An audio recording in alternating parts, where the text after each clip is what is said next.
Hey everyone, it's Curly, and as you can tell from the title of this video and also the title that is on screen today, we're going to be playing Pokemon Emerald Rogue, which is basically a roguelike version of Pokemon Emerald.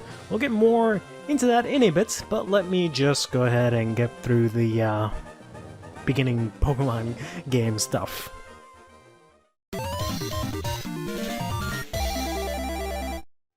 Alright, with all of that introduction stuff out of the way, you can see that we've got our character all set up here. This is going to be Curly, who has a nice, somewhat, olive? No, tan there. And as I mentioned, this is a roguelike. It's a ROM hack of Emerald Rogue that makes it into a roguelike being the type of game where you progress through different types of challenges, and once you fail or die, you have to start all over again. This is basically that, but of course we're with Pokemon. And we've got a couple of different options here that we can set up. I'm thinking for the first run of this, I'm going to leave everything basically on the default. So you have a bunch of different options here, so you can turn off over-leveling, so they have a specific level cap that you can reach to make sure that the game is not too easy. We're going to leave that on the average rate. We'll leave that on average as well. The legendary encounters, sure, leave that as average. I think that's the rate at which they show up. Enable reward EVs, so I guess whether or not you get EVs from battles, so sure, we can leave that on. And the last one is bag wipe. We can leave that one off, which just means whenever you fail to run, your bag gets wiped. And then this is for seeds. You can actually do seeds. This ROM hack is pretty freaking insane, to be honest. And one of the things that makes it insane is that, of course, we're not in Pallet Town or New Bark Town. No, I think that's in Johto. Little Root Town. We're here in, I guess, the Rogue equivalent. But this is just a hub. And as you progress through roguelikes, typically you earn some cash or some sort of rewards that you can take back with you to make yourself or your character stronger for further runs. The equivalent in this game is that you can unlock new shops and locations here in this hub area, which you can use to, you know, get items, get TMs, stuff like that to help you on future runs. But before we even begin our run, of course, we have to go ahead and choose a Pokemon. So we're going to go here to Professor Birch's lab. And I'm under the impression that this is just always randomized. I don't think I have a choice to make it like not randomized or to like pick specific randomization options or anything like that. I haven't looked into it too much. But we have here 3 Pokemon. We can pick whichever one we'd like. Got an option of Castform, Caterpie, and Surskit. So, 2 bug types, 2 bug flying types, and a pair of balls. Not the best options to start. I don't think he lets me like reroll or anything like that. No, okay. Jeez, these all are pretty bad, to be honest. And I don't think they've modified any of the Pokemon, but again, I've seen a playthrough of this, a couple of videos on it, but trying to not spoil it too much for myself. But, Surskit is kind of trash. Caterpie is, like, at least to start off with, these Pokemon are kind of difficult. Like, this becomes Metapod, and that's going to be really rough for a bit, but you do level up pretty quickly. Butterfree's fine, I guess. Castform just doesn't evolve and doesn't have the best move pool overall, and Surskit evolves into Masquerain, which is, like, okay. So I guess let's just grab the Caterpie here. Because at least it's the Pokemon I'm the most familiar with. So we're gonna go name this Kitty, because for whatever reason I've named Caterpies Kitty in the past. I think I've done the same thing for Duskull, but he's gonna go ahead and give us 5 Pokeballs as well as a Pokedex. Pokedex doesn't really, I think, matter in this version of the game. Sure, go ahead. The routes will swap around. The Pokemon and trainers you encounter will also change. When you finish your adventure, you'll be escorted back to the hub and will restore your bag and your Pokemon back to the original states. So, for example, if you evolve your partner Pokemon whilst on an adventure, it will unevolve when you return to the hub. When you return from your adventures, you get given reward money, which you can spend on anything you'd like in the hub. Whatever you buy and use in the hub will be permanent. So if you went and bought extra points in the hub, but use them during an adventure. Once you return, you'll find that they're placed right back in your bag. The best way to learn about adventures is to go on them on your own, so go ahead and have fun. So that's basically, you know, the general gist of what I explained. And we can just go ahead and get started. We can take a look at how the actual routes and row system looks like. So we have Scott here. I was just going to say that we're ready to go. He's going to give us a quest log, so there are a couple of, like, side missions and or like achievements you can do on the run, which then give you more points at the end of the run, which you can use to get rewards, as he's explaining there. So we're all good to go. And in order to start, we just go talk to this lady here. We're going to go ahead and save it. And we're right on through. We're going to go through this Elite 4 path here and arrive here. And this is the general gist of the game here. We have these different paths that we could take, and you can kind of scout ahead to see where, what future like nodes, I guess, you're going to encounter. So here we got this average spooky route. So average is the sort of difficulty of the route. The adjective is the first adjective is how difficult it is. The second is like the type of Pokemon you might encounter. So that's presumably Ghost. This is Calm and Verdant. So it's pretty easy route. But you get like bug and grass types, I guess, and this is typical, which I guess is normal types, and the average in terms of difficulty pertains to the amount of trainers there are, but also the amount of items and Pokemon you have. I don't know the specifics, but I think the more difficult it is, the less Pokemon you encounter, and the less items, or the more items I think it is, but the easier it is, the less items, the more Pokemon you encounter. So let's go down the typical route here. Already gonna get an item here. Actually got ourselves 3 heal balls, so of course there's no shops or anything along the way, so whatever we can get is great. I won't do any sort of Nuzlocke rules per se. A milk tank sounds pretty good. Of course everything is randomized, as you'd probably expect on the route. It is gonna be level 1. It kind of sucks, but getting something like a milk tank is pretty good, because it is, you know, pretty sturdy Pokemon, has pretty good, stats. Does not evolve, so early on it is quite strong compared to unevolved Pokemon, which we're bound to see for a bit here. And we did manage to catch the milk tank here. I'll try not to go too ham, because there are Nuzlocke rules already embedded into the game, right? So you get your partner back at the end of the run unevolved, but anything else you catch you lose. And anything that faints throughout that run, so if I go into a battle and Leche, the milk tank here, faints, she's just gone. I no longer have access to her after the battle. So that part of like Nuzlocke rules is enabled, and I don't think there's any way to turn it off. We got a Vangoose here. Okay, that's one of my favorite Pokemon. Let's go ahead and try and catch that as well. But in terms of like limiting the amount of Pokemon that I can catch in a route, apparently Kitty had a berry. That's nice to have. We'll I don't know, maybe we'll set it to like 2 or something. I'm not entirely sure. You can only have 6 Pokemon with you at all time, so you can't even use, I guess we should use the heal ball. You can't even use the like computer system to like store your Pokemon, so you can just have a maximum of 6.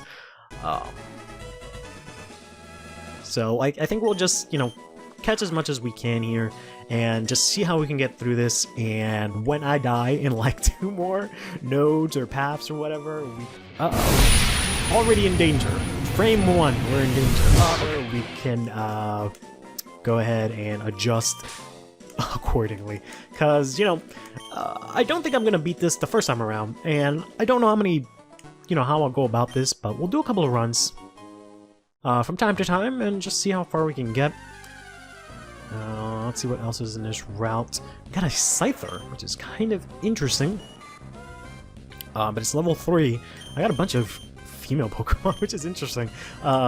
Milk Tank kind of makes sense because she's always 100% female, but my Caterpie I think is 50-50. Vangoose, alright, I always say Van, but it's technically Zangoose, huh? Zangoose is, you know, 50-50, and Scyther should be 50-50 as well, but let's go ahead and see if we can catch this Scyther here. And judging from the fact that oh no, I have gained experience, never mind. Okay, so we're level 7. We haven't evolved for some reason, which is very strange. So maybe they've changed it. I know they've changed, like, for example, I can make Scyther evolve without having to trade, obviously, because typically you would have to give it a metal coat or something like that. But you don't have to do that in this game. You just have to, like, equip the metal coat and level it up. There we go. So you have this neat little feature here, which reminds me of the Habitat decks from Omega Ruby and Alpha Sapphire. But when you go to the menu, you can take a look at all the Pokemon in this route. The question marks are stuff I haven't encountered. The filled in ones are the ones we have, and you can see there's a total of 4 Pokemon in this route. And I think, yeah, there's no, like, experience gained after catching Pokemon, which is a bit unfortunate. I don't know if, like, maybe 7 is the max right now, because, again, there is a thing for capping at over-leveling. Do you have an attacking move? You do have Tackle, which is nice. So let's put you in front, try to get you some levels here. Get an Ice Heal here. But yeah, I don't know if the cap is 7, and that's why Caterpie has evolved. Caterpie usually evolves at 7 into Metapod, and then they evolve into Butterfree at level 10. But that might be the case right now. We've got some Pokédolls, which may or may not be useful in this run. Let's see if we can encounter the last possible one on this route. No, it's just a Milk Tank here. You are 2 levels above, so I'm going to run away. As much as I probably need the experience, I don't think I can take that on right now. I should probably switch over to Zangoose. I should just name it Vangoose, because that's what I call it anyways. So I should have just called it that, so then people can't yell at me for saying it wrong. Let's go ahead and pick up some berries, which are typically pretty useful, because I think you can, as one of the hub locations, spots that you can upgrade in your hub is a berry patch. So you can plant a bunch of berries and use stuff like citrus berries on your future runs, which is really useful. And we got a bunch of items this way, which they are, of course, HMs. But we can just go this way, so it does not matter. So we got a pretty good solid start here. We got ourselves quite a lot of items to go through this. And that is presumably the exit. We got ourselves another patch of grass here, and we got ourselves a very strange looking berry up here. I don't think I've ever seen that texture at the bottom. It's mystical berries. I think that was one of those really difficult berries to get in the original game. Because that might be the one that, like, randomly raises a stat or something like that. Let's take a look. We down here, oh, raises accuracy. Okay, but I know technically it raises a random stat, but I meant like literally random. Like there's a, I think it's like a starberry where it just randomly raises a stat. So we've got another average typical route here, so let's go through here. The routes are going to be different, the music is going to be different, and the Pokemon are going to be different, even if the description is the same. So we got ourselves actually a Heracross. That is pretty good. Let's go ahead and see if we can add this Heracross. Hopefully the only move it doesn't, hopefully it doesn't only have Endure and it has another move that actually attacks, not just Endure. So let's go ahead and try and catch this. We have one last heal ball that I guess we can use. Thankfully, we do have a couple of actual Pokeballs, so we can actually catch stuff after this heal ball. But this just let me use these Pokemon right away, since of course there are no Pokemon centers just that I can navigate back to. Is this actually a... Nope, this is also a female. Alright. Not that I'm complaining, but... Hera. It's just funny that all I've gotten are female Pokemon, but... we got ourselves some more berries here. Let's go and pick these up. And we haven't seen a single trainer. Just a bunch of Pokemon and berries and items and stuff, but here's our first trainer. Of course, none of them ever say anything, it's just let's battle to streamline the whole process, but we can go ahead and get some experience here. We've got ourselves, ooh, Doduoed. That's kind of scary, in so many ways, because all of our team is kind of weak to that right now. I didn't realize I had such a huge flying weakness all of a sudden. Uh-oh. Already in danger. Frame 1, we're in danger. Okay. Let's go ahead and use Tackle here. See how much that peck does. Okay. That is not good. Which means the peck is a flying type move, so it will obliterate all of our other Pokemon. So let's go here. Go into... Oh my god. This might just be the end of the run right away, to be honest. Vangoose here, okay. That's one of my favorite Pokemon. Ah, there goes Xander. Alright. It's gonna be the shortest run ever, because I'm very unprepared for this. Let's go for a quick attack. Of course, you're faster, and you're gonna kill us. And a Scyther, which is kind of interesting. So we're gonna use a Slice as well. Kitty is at level 7. Maybe I should have stuck with this, but again, Caterpie's not very strong. And the pack is gonna kill us. So I guess let's just grab the Caterpie here. Okay. I'm trying not to use items in battle. I'll at least impose that rule. But there's not really anything to do about this. Fucking Doduoed. A milk tank sounds pretty good. It's just gonna fucking wreck everything that I've worked not so hard to build up. Oh wow, this actually had so many moves. God dang it. But it's double weak to flying, so it instantly dies. So we gotta show us actually a Heracross. That is pretty good. Okay, we are immediately out of Pokemon. This was, of course, just a trial run. So you guys can get the main gist of it. So yeah, we're gonna get ourselves rewards here. We managed to complete 2 rounds. We're gonna get 500 Pokédollars, and we can go ahead and speak to Scott. We can go ahead and save our progress, I guess. It seems like we finished 1 quest. It's probably just do the run, honestly. Yep. Got some quest rewards. So we got some rare candies. We got 1,000, and we also got Martin clothes shops now in our hub. And that's it. So now that we've done that, we can go outside here and we'll see this brand new building here, which has Mart's outdoor mart where I can buy items from. And TMs and stuff, which is really good. So it helps us go into our route. Who the hell are you? Oh, okay. By the surf thing, you can't even teach them. You don't even need to teach them to your Pokemon to use them anymore. If only I could surf. Yeah, so you can get HMs, and thankfully they're not like moves you have to teach the Pokemon obligatorily, because that would really suck in this kind of thing. But they typically just help you traverse different areas in the route. They're not always required. But yeah, I think that'll do it for this first attempt. This first failed attempt. Pokemon Emerald Rogue, just getting our sea legs ready here.